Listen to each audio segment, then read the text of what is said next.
Hey there, I'm Bella, and while this is what I normally look like, I'll give you a sneak peek as to the new model that I'll be working on today.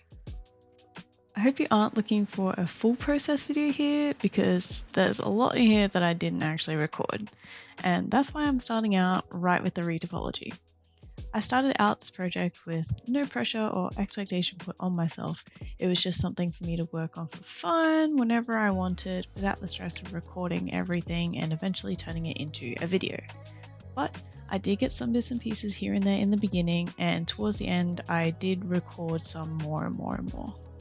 I also just realized that I didn't think to check how this model shows up on a green screen, and it does look okay. But in actuality, the little galaxy stars scrolling beautiful, that thing, it is actually somewhat transparent. And you can tell that it is because you can see the hair that's kind of shining through behind and the straps of the pants that you can see behind as well. But you can't see the transparency with the green screen. But on my streams, because the streams aren't recorded through a green screen, it'll show up as it should show up. Yeah. Anyway, back to it. This VTuber model is the result of all of these ideas that I've had accumulating in my mind over the years, plus some interesting and cool techniques and effects that I've wanted to try out since I've been getting familiar with the VTuber creation process. I first wanted to start off with a brand new space model, something that was 100% my own creation. This is the part that I didn't record at all. I started back in July last year and worked on it on and off over the course of a few weeks. Human anatomy is hard, so it was good for me to just keep coming back to it and adjusting what didn't look right. I took a few months break and only came back to it seriously to finish it in January. The process for this was just using primitive shapes and lots of sculpting. I now wish I had recorded at least some of it, but I do at least have these old files that I saved as I went. You've seen the end result, so don't judge it too harshly. Like I said, anatomy is very hard, especially when you're not practicing it constantly. But I kept refining it for a long time and eventually got to something that wasn't a complete abomination. Moving on, this is a sculpted model, so I've got to do some retopology. This takes my super high detailed sculpted mesh and basically traces over the top with a much lower poly model. I do this by starting out with a plane, giving it a shrink wrap modifier set to follow the sculpt mesh, and then at the top there's this tool called snapping. By using that, whenever I move part of the mesh, like specifically I like to use the vertices, it will snap to the sculpted mesh. It's a long process, but I just enjoy zoning out and watching videos or streams while I do it. I wouldn't say I'm a professional or anything, but I do at least have the basics down. At least I think. But the faces, I just try and make follow the direction of all the shapes and curves of the body, making loops around important areas like the arms, legs, neck, and just building it out from there. That's all I really have in terms of tips. To put it into perspective though, my sculpted mesh had 179,000 vertices with 356,000 faces, whereas the lower poly retopology brought it down to only 6,000 vertices and faces. After the retopology is done, I work on all the clothes and accessories, which apparently I cut out completely. For the clothes, I just duplicated part of the base mesh to use to build from, deleting parts, adding other little bits and pieces, especially for the pants. They are basically just the legs, but thicker and with holes cut out. A nice tool that I use a lot is the shrink and fatten tool. So while using scale will scale the whole selection up from the center point of mass, the fatten tool will scale everything out from the direction of the normals. Try it out sometime if you haven't. It's on the left toolbar towards the bottom and see what kind of difference it is. The strappy bits that lay over the pants, I started out with just cylinders and placed them roughly where I wanted. I didn't really do anything special with them. I just kept them as basic cylinders and then shrink wrapped them to the legs and scaled them back up a tiny bit to give them some depth away from the leg. Now, because the legs themselves aren't perfect cylinders, it wasn't a perfect projection, but it was a good starting point. It just meant I had to go through and realign some parts and fix up some of the wonkiness. When the shape of them was perfect, I then added a thickness modifier to give them all some thickness and depth. A little detail I needed to put in there because I am a perfectionist was to have them overlapping and underlapping each other. I didn't have any rhyme or reason to it, I just whichever I felt like being on top, I just moved it to be a bit on top. As per my usual fashion, the hair was pretty much the last thing that I was procrastinating starting.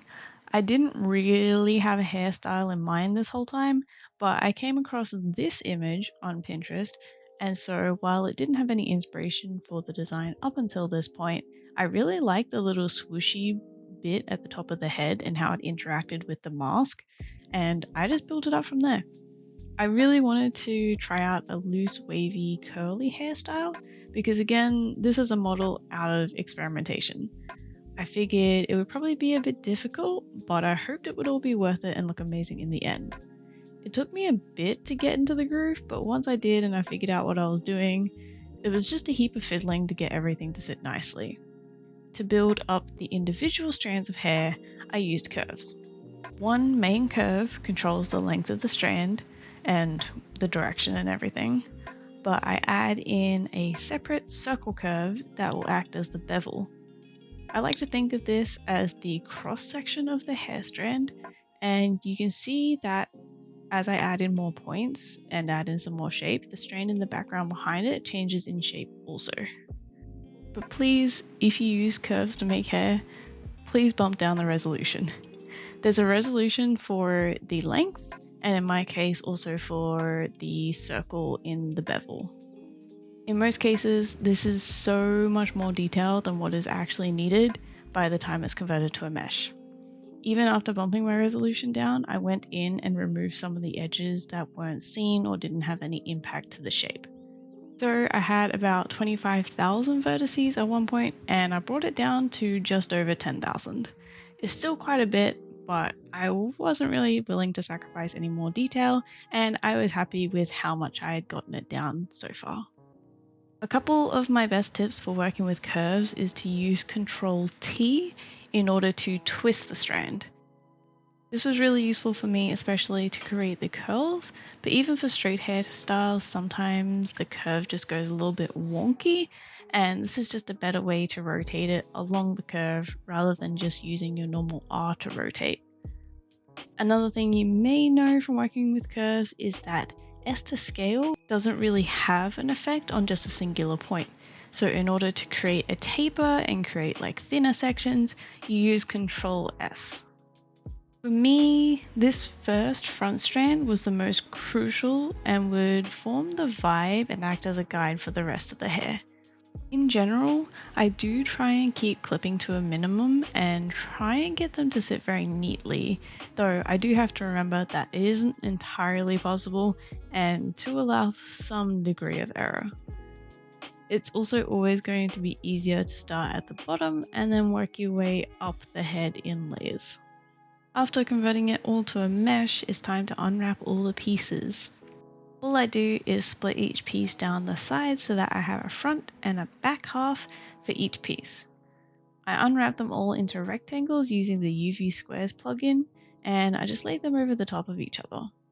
It was a bit of work later on to line them up so that way each piece had all the root pieces at the top and then all the tips were at the bottom, because some of them did get flipped and turned around during this process and I didn't notice, but this means that I can just have one simple texture for all of the strands.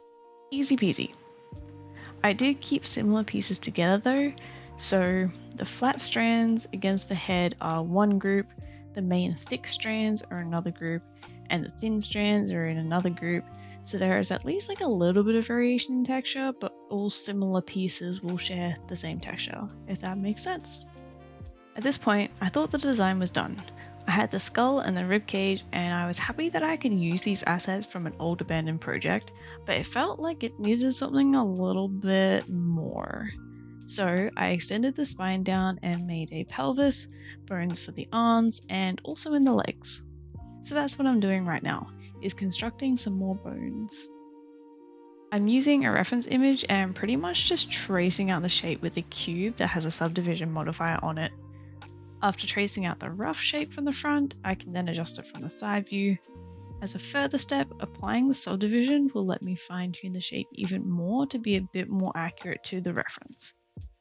Because I didn't think I was going to be making more bones, I had to just fit them in wherever I can on the UV map, but it turned out okay. I'm now moving on to texturing the eyes, and I go back and forth a lot here deciding on what exactly to do. I started texturing in Blender and then quickly realized that Clip Studio Paint would be a better option, especially with the radial symmetry. I started making the eyes on a single texture space, and then I also realized it would be better to split things up. So I leave the eye whites where they are, but separate out the iris, that way I can make it larger, and then it can have its own UV island, and this will make a really sharp, defined seam between the two textures. One thing that I wish I did differently from the start was to not draw the stars directly onto the eye texture, as I changed my plan for them later down the road.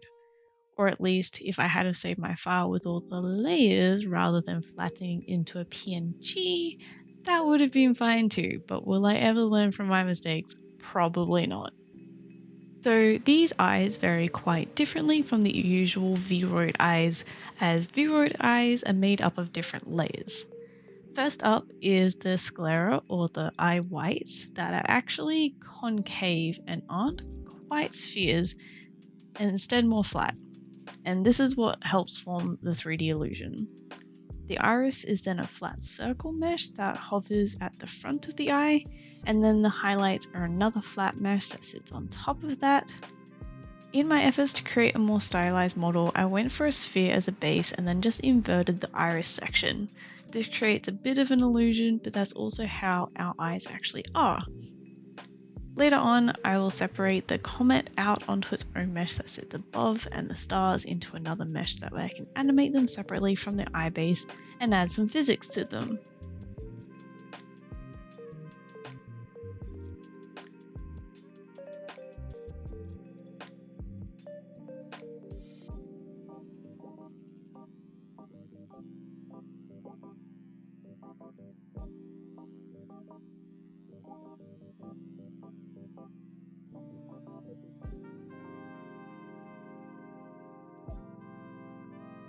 Next up is working on the texturing of the skin. I decided to loosely base her on a Havana brown cat, hence the color choices.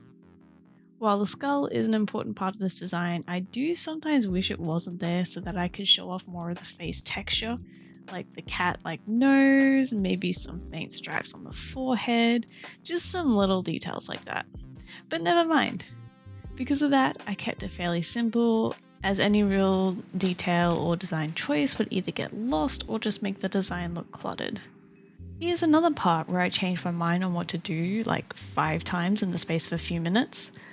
What I began to do was texture the body sections that I wanted to be the galaxy. I quickly decided that this would be better on its own texture because what I plan to do is have the texture scroll as its animation, as you can probably tell by now. But this isn't going to work if it's tied to the main body texture unless I want the face to scroll as well. I made sure to make it seamless by moving the texture over and then duplicating it and then lining it up on the other side and then patching up the seam. For the UVs, all I really needed to do was line them all up so that way they're straight up and down. I don't really care about the overlapping here because it's not like a proper texture map. And that's about all I have for the texturing part. The texturing of the clothes wasn't anything too special. I did do that on stream one day, but I won't include it in here. I didn't make shoes for her because it's not something that I really wanted to spend the time on for this model. I couldn't even think of what type of shoes that I should give her anyway, so I didn't want to stress over it.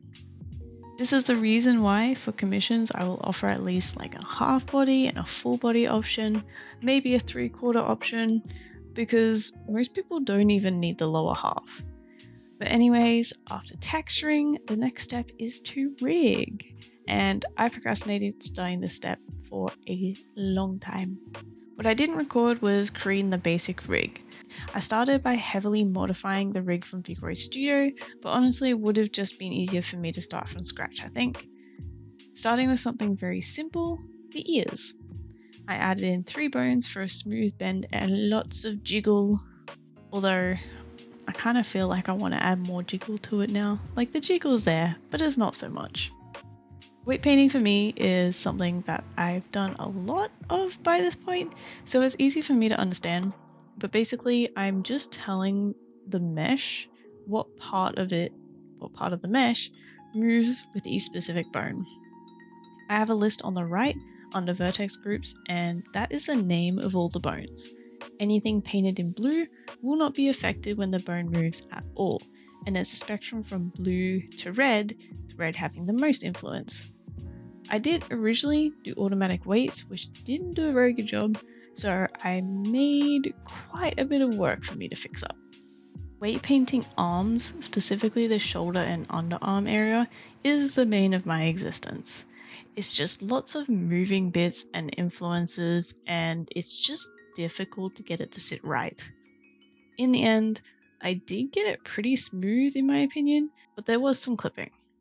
Under normal circumstances, this wouldn't have been an issue, because it was just the arm clipping through the side of the chest, and it looked normal. However, because you can literally see through the body, you could see it clipping through the other side.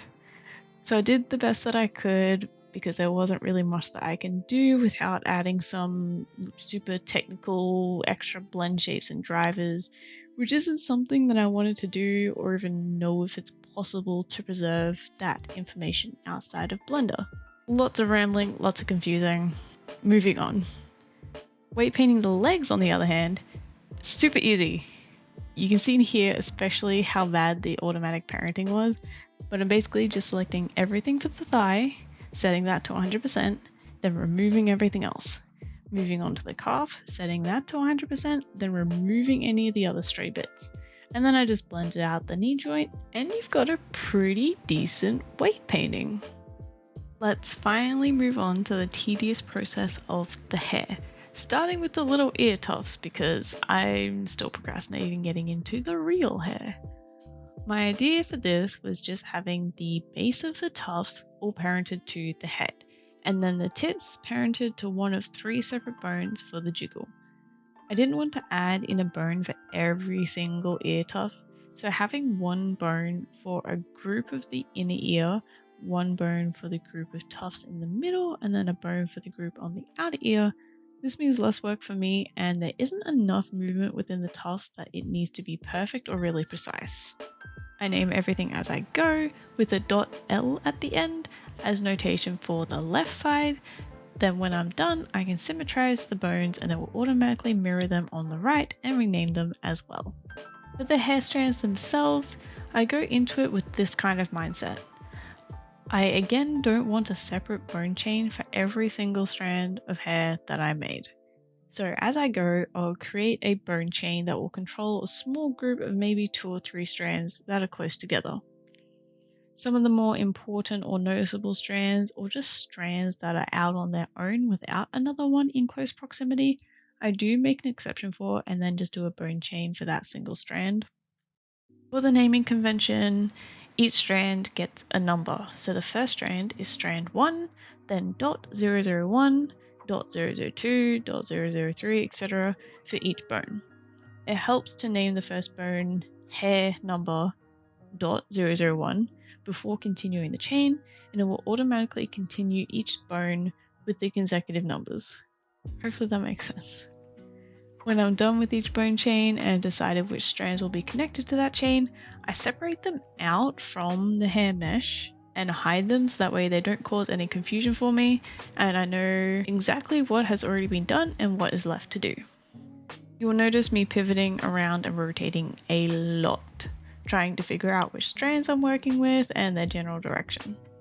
I found it a lot easier to extrude out on the front view first, or a side view, whichever one was easier, and roughly trace the shape and then switch to the other axis and then move it along that side. Not all the time though, sometimes I just wing it in 3D space. I'm totally a professional here. Here's how I worked with the weight painting after all of that rigging was done. I still have all of the hair strands separated out into the different objects, and they are all numbered according to the hair strand number that I named the bones in.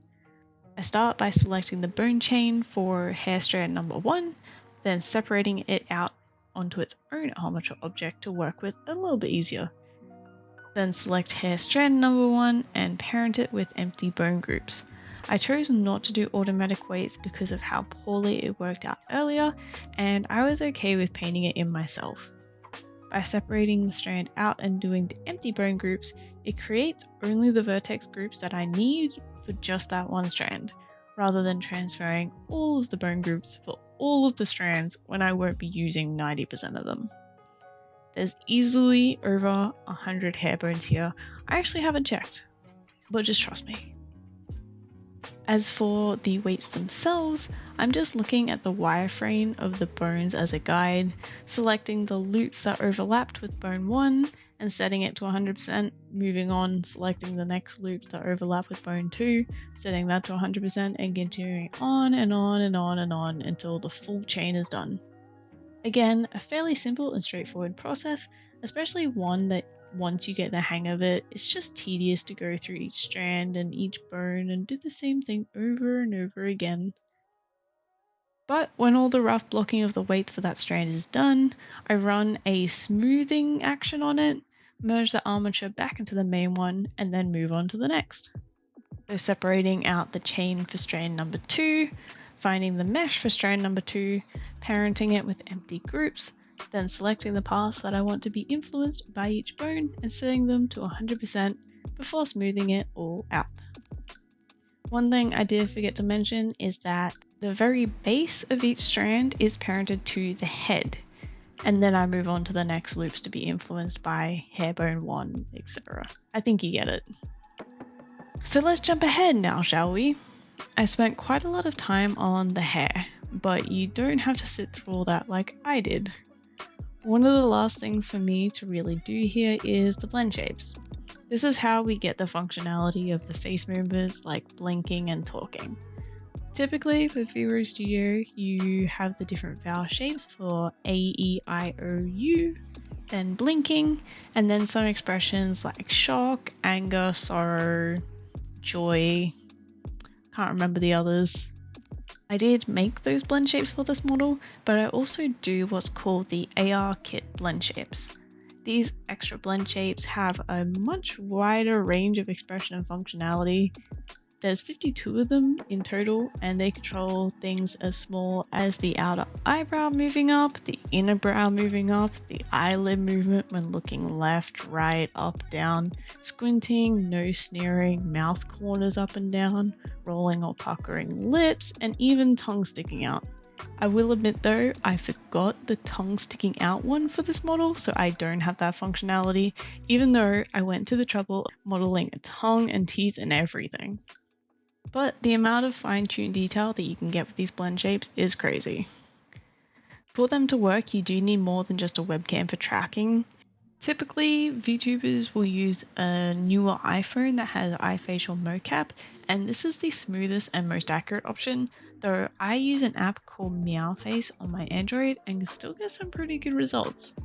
This is again another tedious process going through all the blend shapes, but the end result is oh so worth it.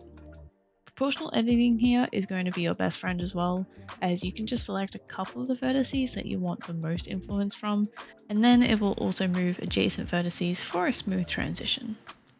When it comes to the blend shapes where there is a left brow up and a separate blend shape for the right brow up, my pro tip is to modify them with symmetry on so that way both eyebrows are going up, and then you can just duplicate the blend shape, renaming it to right, and then setting the left eyebrow back to the default by using Ctrl V and then blend shape from normal, blend from shape, which is the basis. And then you just go and do that for the other side as well.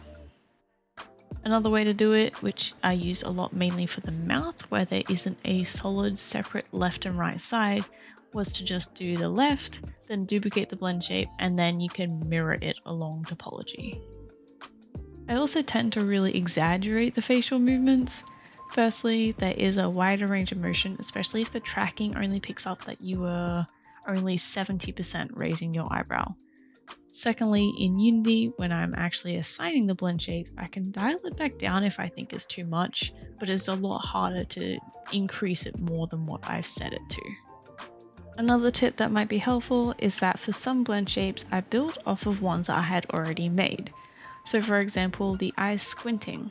I messed around with some of the values for the blinking and the looking down and then the looking up. And then you can create shape from mix, which creates a new blend shape from the mix of blend shapes that you have turned on. And then it just gives me a decent base that I can refine into the full squinting shape that I want. A big difference that I wanted for this model between my westernized style and the typical Eastern anime style is a moving jaw. Usually the jaw won't move when talking and stuff, however I really wanted to implement it as I thought it would be really cool for the skull jaw to also move and just as a way to make it more dynamic and not like it's just stuck over the top. But that's all of the raw process footage that I have. As I said in the beginning, this wasn't a full process video, but I recorded just enough of everything I think to give you a good idea of the creation process. I'm not showing any of the Unity stuff because I didn't record it, and that reason is because it's just a lot of backwards and forwards and tweaking and fine tuning and exporting and then tweaking and then exporting and then exporting again, and that is partially just how the process goes, and also partially because I'm still a bit rusty with the Unity stuff. But anyway, I'm going to stop rambling. I hope you enjoyed me walking through the process. Can't wait to open commission soon and be working on some more cool models. Thanks for watching. Look at that sparkle. Wait, I didn't talk about the eye sparkling. Okay, you can see the eye sparkle. That's another experimental thing that I did, and I hope that it pays off.